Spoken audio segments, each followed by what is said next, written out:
జై శ్రీరామ్. అందరికీ నమస్కారం. వెల్కమ్ టు న్యూస్ అఖండ. నేను మీ కస్తూరి శ్రీధర్. మిత్రులారా, ఈ న్యూస్ చెప్పబోయే ముందు మీకు అందరికి కూడా ఒక చిన్న విజ్ఞప్తి. మన న్యూస్ అఖండ ఛానల్ నిర్వహణకు, అదేవిధంగా మన ఛానల్ మరింతగా బలోపేతం చేసుకోవడానికి నెలలో ఒకసారి మీ శక్తి మేరకు, అది ఎంత చిన్న మొత్తమైనా సరే, మన ఛానల్కు ఆర్థిక సహకారం అందించి మాకు అండగా నిలవాలని చెప్పేసి ప్రతి ఒక్కరిని పేరు పేరున కోరుకుంటున్నాం. ఈ స్క్రీన్ మీద వచ్చేసి క్యూఆర్ కోడ్ వస్తుంది. అలాగే కింద గూగుల్ పే నెంబరు, పేటిఎం నెంబర్లు వస్తాయి. మంది ఫోన్ పే పనిచేయట్లా. మీరు నాకు ఇదే నెంబర్కు వాట్సాప్ పనిచేస్తుంది. ఆ వాట్సాప్లో కానీ లేదా కాల్ కానీ చేస్తే మీకు మరొక ఫోన్పే నెంబర్ అనేది ఇస్తా. ఓకేనా? అలాగే కింద కామెంట్ బాక్స్లో అకౌంట్ డీటెయిల్స్ కూడా ఉంటాయి.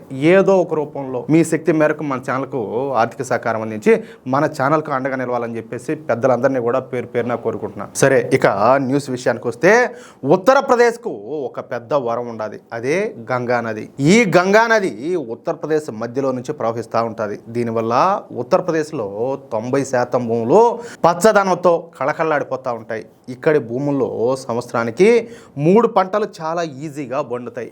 మన గోదావరి జిల్లాల్లో ఉండేటటువంటి భూముల కంటే ఈ ఉత్తరప్రదేశ్ భూములు 2 రెట్లు ఎక్కువగా సారవంతమైనటి. ఈ ఉత్తరప్రదేశ్ భూములన్నీ కూడా గంగానది ప్రాంతంలో ఉండడం వల్లే ఇక్కడ నేలలంతా కూడా ఇంత సారవంతంగా మారినాయి. పైగా ఇక్కడ మొక్కజొన్న, చెరకు, అరటి లాంటి వాణిజ్య పంటలు పండించడం వల్ల రైతులకు పెద్ద ఎత్తున డబ్బులు కూడా వస్తూ ఉంటాయి. అంతేకాకుండా మన ఉత్తరప్రదేశ్లో వారణాసి, ప్రయాగ్రాజ్, అయోధ్య లాంటి ఎంతో పవిత్రమైనటువంటి పుణ్యక్షేత్రాలు ఉన్నాయి. ఈ కారణం చేత ఇక్కడికి భక్తుల రాక ఎప్పుడు కూడా చాలా ఎక్కువగా ఉంటుంది. ఈ విధంగా వచ్చేటటువంటి పర్యాటకుల వల్ల కూడా ఉత్తరప్రదేశ్కు కొన్ని వేల కోట్ల రూపాయల ఆదాయం అయితే వస్తూ ఉంటుంది. అంటే ఒక రకంగా ఉత్తరప్రదేశ్లో డబ్బుకు అసలు కొరతే ఉండదు. కానీ 2017 కంటే ముందు వరకు ఈ ఉత్తరప్రదేశ్లో మన దేశం మొత్తంలో కంటే ఎక్కువగా పేదలు, నిరుపేదలు ఉంటా ఉన్నారు. ఎక్కడ చూసినా కూడా ఆకలి, దరిద్రం, పేదరికం అంతా కూడా తాండవిస్తా ఉన్నది. దానికి కారణం అప్పటి సూడో సెక్యులర్ ప్రభుత్వాలు.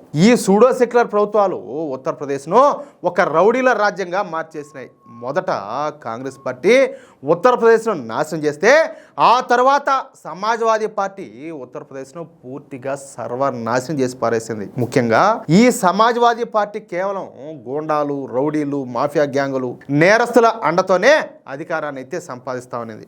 వాళ్ళతో కలిసి ఎన్నికల్లో రిగ్గింగులు చేసి ప్రభుత్వాలను ఏర్పాటు చేస్తా ఉన్నారు. అంతేకాకుండా ఈ నేరస్తులకు ప్రభుత్వం పూర్తిగా స్వేచ్ఛనైతే ఇచ్చేసింది.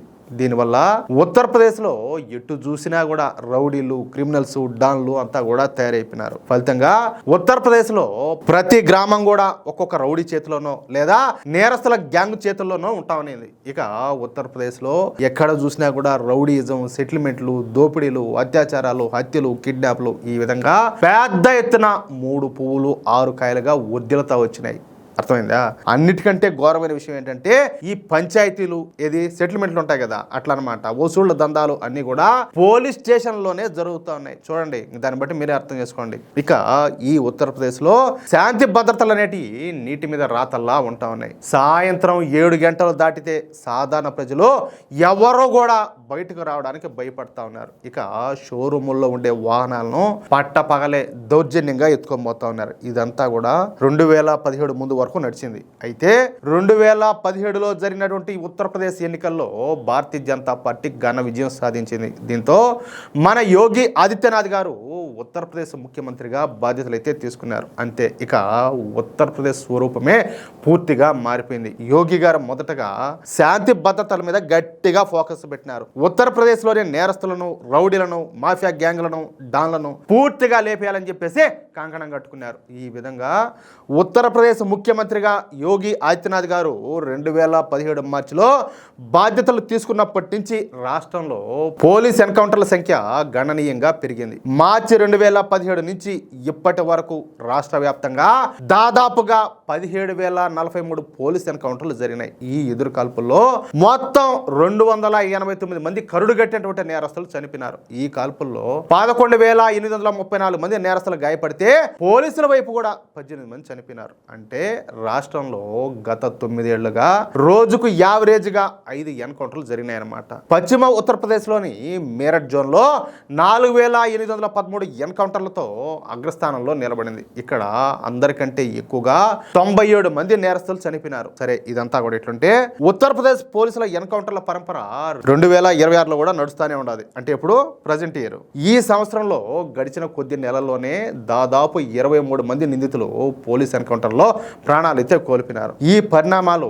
రాష్ట్ర వ్యాప్తంగాను అలాగే దేశవ్యాప్తంగా కూడా మరొకసారి హాట్ టాపిక్ గా మారిపోయినాయి. ముఖ్యమంత్రి యోగి ఆదిత్యనాథ్ గారి లీడర్షిప్ లోని గవర్నమెంట్ జీరో టాలరెన్స్ అంటే తప్పు చేస్తే అసలు వదిలేదే లేదనేటటువంటి విధానాన్ని గట్టిగా అమలు చేస్తుంది. నేరస్తుల్లో భయం పుట్టించడం ద్వారా రాష్ట్రంలో ప్రశాంతతను కాపాడటమే ఈ ఎన్కౌంటర్ల వెనుక ఉన్నటువంటి ముఖ్యమైనటువంటి ఉద్దేశం. ఇక పోలీస్ రికార్డుల ప్రకారం ఈ ఏడాది జరిగినటువంటి ఎన్కౌంటర్ల మొత్తంలో 23 మంది నిందితులు చనిపోయినారు. వందలాది మంది నేరస్తులు గాయపడగా వాళ్లను అరెస్ట్ చేసి జైలుకు పంపించారు. ఈ ఎన్కౌంటర్లో కొంతమంది పోలీస్ ఆఫీసర్లు కూడా గాయపడినట్టు సమాచారం అయితే వస్తుంది. అయినప్పటికీ ఉత్తరప్రదేశ్ పోలీసులు ఎక్కడా కూడా వెనక తగల దొరికినట్టు వేసేస్తున్నారు. పశ్చిమ ఉత్తరప్రదేశ్ అలాగే పూర్వాంచల్ ఏరియాల్లోనే అత్యధికంగా ఈ సంఘటనలన్నీ కూడా జరిగినాయి. పోలీసు వర్గాల సమాచారం ప్రకారం నేరస్తులను పట్టుకోవడానికి పోయినప్పుడు వాళ్ళు తిరగబడి దాడి చేయడంతో ఆత్మరక్షణ కోసం పోలీసులు ఎదురుకాల్పులు జరపాల్సి వస్తుందని చెప్పేసి పోలీసులు అయితే చెప్తున్నారు. నిందితులు లొంగిపోవడానికి ఒప్పుకోకుండా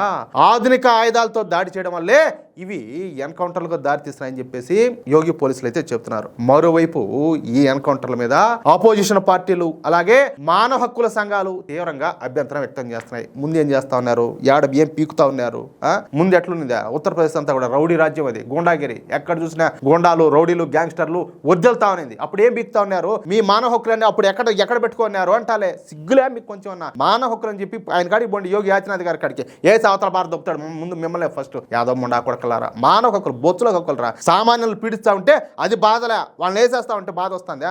ఇక్కడ ఒక మాట చెప్తా, రీసెంట్ గానే ఒక బీజేపీ లీడర్ని కూడా ఎన్కౌంటర్ చేశారు. అయితే యోగి గారి దగ్గరికి ఈ టాపిక్ పోయింది. అయ్యా ఈ విధంగా ఒకడు ఒక తప్పు చేశాడు, ఒక రేప్ చేశాడని చెప్పేసి ఆయన చెప్పినారు. చెప్తే ఎన్కౌంటర్ చేసి పారదమ్మన్నాడు. అయ్యా అతను హిందువేను అని చెప్పినారు, అయినా కూడా వేసి పారదమ్మన్నాడు. ఇంకొక మాట ఏంటంటే, అయ్యా ఇంకొక విషయం ఏంటంటే ఏంటి చెప్పండి అంటే, అతను బీజేపీ అయితేంది ఎవడైతేంది ఏ పార్టీ అయినా ఏ మతమైనా ఏ కులమైనా తప్పు చేస్తే వేసి పారదమ్మని చెప్పినాడు. అట్టుంటది యోగి పరిపాలన అంటే. బొచ్చు మండాకొడకలారా, మీరంటారా నీతులు చెప్పేది లఫుట్ మండాకొడకలారా. వీళ్ళంతా కూడా ఇవి నకిలీ ఎన్కౌంటర్లని చట్టాన్ని విస్మరించి పోలీసులు ఈ విధంగా ప్రవర్తిస్తున్నారని చెప్పేసి సూడో సిక్లర్లంతా కూడా గొడవ చేస్తున్నారు. ఓయమ్మ మీ కాలంలో మీ పరిపాలనలో ఉత్తరప్రదేశ్ అంతా రాష్ట్రం అంతా శాంతి సౌభాగ్యాలతో అంతా వద్దిలిలా సిగ్గన్నా ఉండాలి ఒకరన్నా మీ బతుకులు జడ.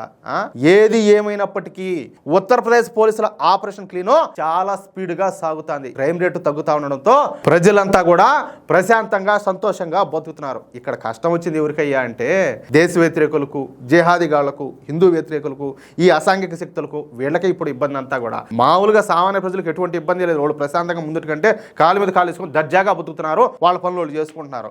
ముందంతా అట్లా లే కదా, వీళ్ళు సంపాదించిన దాంట్లో వాళ్ళకి మళ్ళా వసూళ్ళు ఇవ్వాలా, ట్యాక్సులు కట్టాలి, వాళ్ళకి మళ్ళీ రౌడీ మా వాళ్ళు ఇవ్వాలా, వాళ్ళు బేరిస్తే వీళ్ళు వణుకుతూ ఉండాలా, వాళ్ళ అమ్మాయిలను భుజాలు వేసుకొని ఎత్తుకొని పోతే రేపులు చేస్తే చేపించుకోవాలా, చంపితే చంపించుకోవాలా, కొట్టించుకోవాలా. ముందంతా కూడా అట్టున్నది. ఇప్పుడు ఏందా, ఎవరినన్నా వాళ్ళు ఏ మతమైనా ఏ కులమైనా వాళ్ళు ఎవరైనా ఏమన్నా అన్నారా చచ్చినట్టే లెక్క. ఇంకేం కొత్త నాటకం నేర్పించాడు యోగి గారు, టింగు చిక్కుమని చెప్పినాడు చాలా. మళ్ళీ అట్లుంటుంది కథ. మిత్రులారా, ఈ న్యూస్ కనుక మీకు నచ్చినట్లయితే వెంటనే ఈ వీడియోని లైక్ చేసి మీ మిత్రులకు అలాగే మీరు ఉన్నటువంటి వాట్సాప్ గ్రూపుల్లో తప్పనిసరిగా షేర్ చేయండి. ఎందుకంటే మంచి విషయాలు నాకు తెలియాలా.